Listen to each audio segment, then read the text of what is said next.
Content creator बनना है? आ जाओ, बना देंगे। और क्यों नहीं, 2,12,710 करोड़।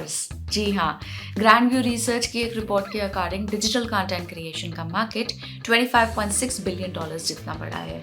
उड़ गए ना होश सुन के। पर अब मन तो आपका भी कर रहा होगा इतनी बड़ी इंडस्ट्री की ग्रोथ का एक छोटा सा पार्ट बनने का। वी नो कि आपको पार्ट तो बनना है, पर पता नहीं कैसे। कंटेंट क्रिएशन एक स्किल है, बल्कि ये कहना ठीक होगा कि एक इम्पॉर्टेंट स्किल है। एंड ये सिर्फ हमारा ही नहीं, बल्कि आपके favourite content creator Ranveer Allahbadia का भी कहना है। Here's a clip from Thrive, our virtual event. What's the best skill, Ranveer, to learn in 2023? I want to honestly say content creation because it includes the skill of communication skills as well as actual social media content creation, which will just become a safeguarding tool in this decade. तो फिर देर किस बात की है? अगर जानना है कि कैसे आप इस स्किल से लाखों कमा सकते हैं, तो इस वीडियो को एंड तक ज़रूर देखिएगा। पर उससे पहले जल्दी से चैनल को सब्सक्राइब कर दीजिए।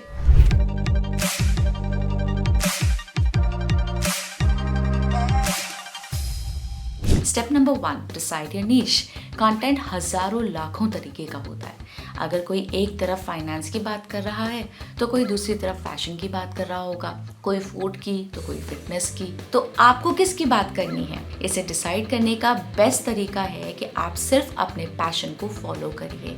अगर म्यूजिक से प्यार है तो उसके अराउंड कंटेंट क्रिएट करिए, जैसे कि यशराज मुखाटे ने किया, जिनकी आज सिर्फ यूट्यूब पर ही 50 लाख से ज्यादा की ऑडियंस है।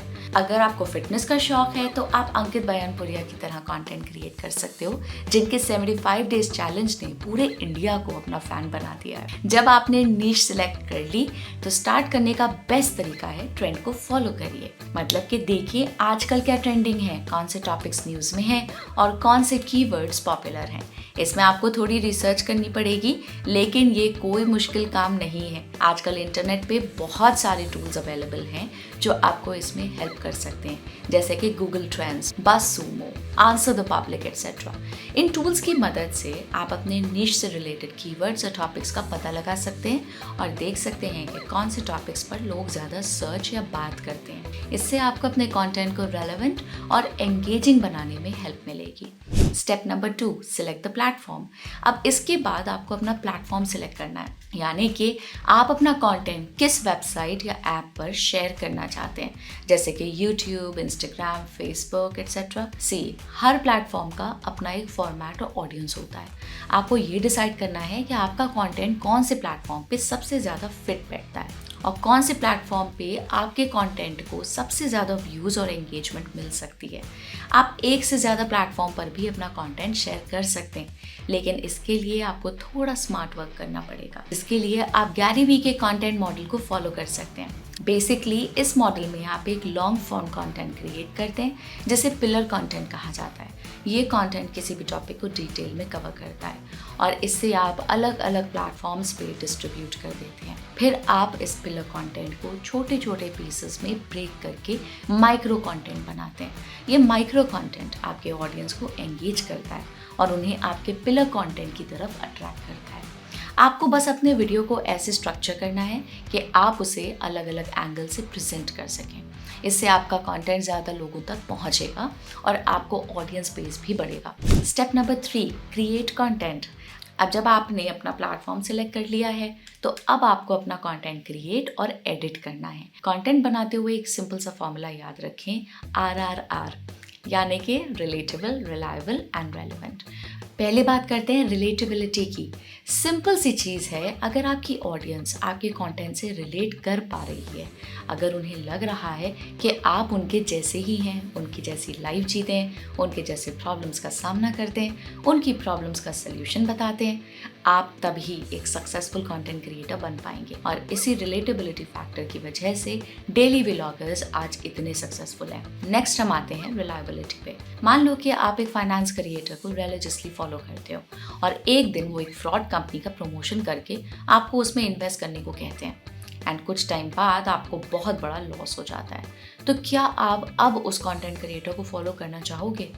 नहीं ना, इसलिए ये ज़रूरी है कि आप अपनी ऑडियंस तक वेल रिसर्च इन्फॉर्मेशन पहुंचाएं जिस पर कि वो रिलाई कर पाएं। अब बात करते हैं रेलेवेंस की। मेक श्योर कि जब भी आप कोई कंटेंट बनाए तो वो आज के हिसाब से रेलेवेंट हो, नहीं तो आपका कंटेंट कोई नहीं देखेगा। मतलब ये ना हो कि आप वो कंटेंट बनाएं जो 1 साल पहले और सारे कंटेंट क्रिएटर्स ऑलरेडी बना चुके हैं। इसके अलावा आपको अपने कंटेंट को इन्फॉर्मेटिव, एंटरटेनिंग और ओरिजिनल बनाना है ताकि लोग आपके कंटेंट को देखकर बोर ना हो और आपके कंटेंट से कुछ सीख भी सकें। आपको अपने कंटेंट में अपनी पर्सनालिटी और स्टाइल को दिखाना चाहिए ताकि लोग आपके कंटेंट से आपको जान सकें और आपके साथ कनेक्ट कर सकें। Step number 4, editing. कंटेंट बनाने के बाद बात आती है उसे एडिट करने की।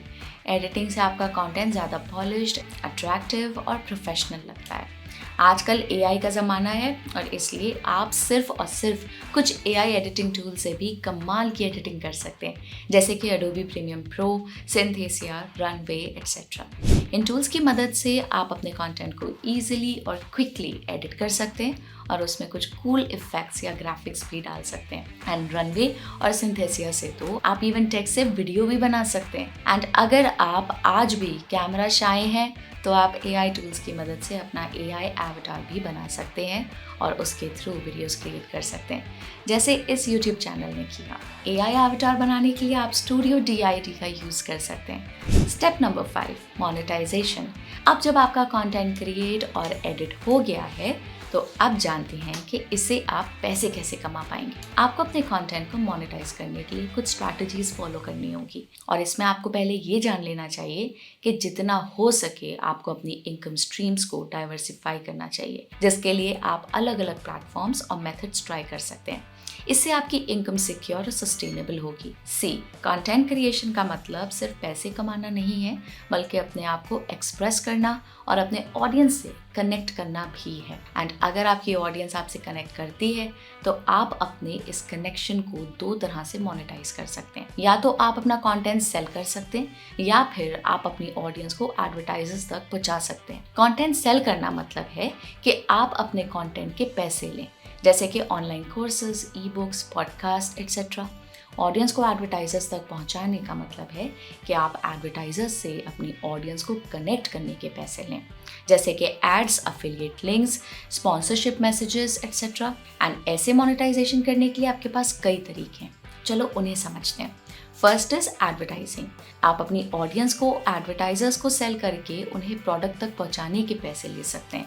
आप अपने कंटेंट में प्रोडक्ट को इंक्लूड कर सकते हैं, उसका लिंक मेंशन कर सकते हैं, जिसे अफिलिएट मार्केटिंग कहते हैं, या फिर अपने कंटेंट में एड्स इंक्लूड कर सकते हैं। Second is premium content. आप अपने कंटेंट को डायरेक्टली अपने ऑडियंस को सेल करके उन्हें एक्सक्लूसिव कंटेंट एक्सेस दे सकते हैं, जैसे कि अगर आप एजुकेशनल कंटेंट बनाते हैं तो आप अपने कंटेंट को ऑनलाइन कोर्सेज, ई-बुक्स की तरह भी सेल कर सकते हैं। Third is content monetisation platforms. आप अपना कंटेंट प्लेटफॉर्म पर पब्लिश करके प्लेटफॉर्म से एड्स चलाने के पैसे ले सकते हैं। प्लेटफॉर्म एडवर्टाइजर से पैसे लेगा और आपको देगा। Monetising your fan base. आप अपने फैन बेस को प्रोडक्ट सेल कर सकते हैं, जैसे कि merchandise, t-shirts, mugs, throws, pillows etcetera. अब जब आपका कंटेंट मोनेटाइज हो गया है तो अब आपको अपने कंटेंट को और ज़्यादा ग्रो करना है और एंगेजमेंट को इंक्रीज करना है। मतलब कि आपको अपने कंटेंट को ज़्यादा लोगों तक पहुंचाना है और इसके लिए आप कुछ स्ट्रैटेजीज का यूज़ कर सकते हैं। सबसे पहले अपने कंटेंट को SEO ऑप्टिमाइज़ करें। SEO ऑप्टिमाइज़ करना मतलब है कि आप अपने कंटेंट को सर्च इंजन फ्रेंडली बनाएं ताकि आपका कंटेंट सर्च रिजल्ट्स में ऊपर आए और ज़्यादा से ज़्यादा लोग उसे देख सकें। इसके लिए आपको कुछ एलिमेंट्स का ध्यान रखना पड़ेगा, जैसे कि title, description, tags, keywords, thumbnails etcetera. इन एलिमेंट्स को आप अपने नीश और ट्रेंड्स के हिसाब से चूज करें और उनमें अपने मेन कीवर्ड्स या फ्रेजेस को इंक्लूड करें। इससे आपका कंटेंट ज़्यादा रेलेवेंट और सर्चेबल लगेगा। इसके अलावा आप फेमस क्रिएटर्स के साथ कोलैबोरेट कर सकते हैं, जिससे कि उनकी ऑडियंस तक आपका कंटेंट पहुंचेगा। एंड रिमेंबर, वीडियो के स्टार्टिंग के 15 से 30 सेकंड्स ऑडियंस को रिटेन करने के लिए सबसे क्रूशियल होते हैं, इसलिए उस पर खास ध्यान दें। इसलिए स्टार्टिंग में आप स्ट्रॉन्ग हुक लाइंस, जैसे कि stop scrolling if you are struggling with this, don't make this mistake, I lost this much because of this, या फिर कोई स्ट्रॉन्ग डेटा बता के, जैसे मैंने इस वीडियो की स्टार्टिंग में किया था। लेकिन सिर्फ हुकलाइन से काम नहीं चलेगा, आपको अपने कंटेंट की क्वालिटी और क्वांटिटी पर भी फोकस करना है। आपको अपने कंटेंट को यूनिक और ओरिजिनल बनाना है ताकि आपका कंटेंट आपके कंपेटिटर्स से अलग हो। आपको अपने कंटेंट को रेगुलरली और कंसिस्टेंटली अपलोड करना है ताकि आपकी ऑडियंस आपके साथ कनेक्टेड रहे। और सबसे इम्पॉर्टेंट बात, आपको अपने कंटेंट के लिए ऑपरेशनल रिगर और आइडिया जनरेशन प्रोसेस डेवलप करना है। ऑपरेशनल रिगर का मतलब है कि आप अपने कंटेंट क्रिएशन पर हर स्टेप को एफिशिएंटली और इफेक्टिवली मैनेज करें, जैसे कि scripting, shooting, editing, uploading etcetera. Idea generation process का मतलब है कि आप अपने कंटेंट के लिए नए और इंटरेस्टिंग आइडियाज़ जनरेट करें जो आपके ऑडियंस को वैल्यू दें। आप इसके लिए brainstorming, research, feedback, trends etcetera का यूज़ कर सकते हो। तो ये थे कुछ स्ट्रैटेजीज जो आपको कंटेंट क्रिएशन से पैसे कमाने में हेल्प करेंगी।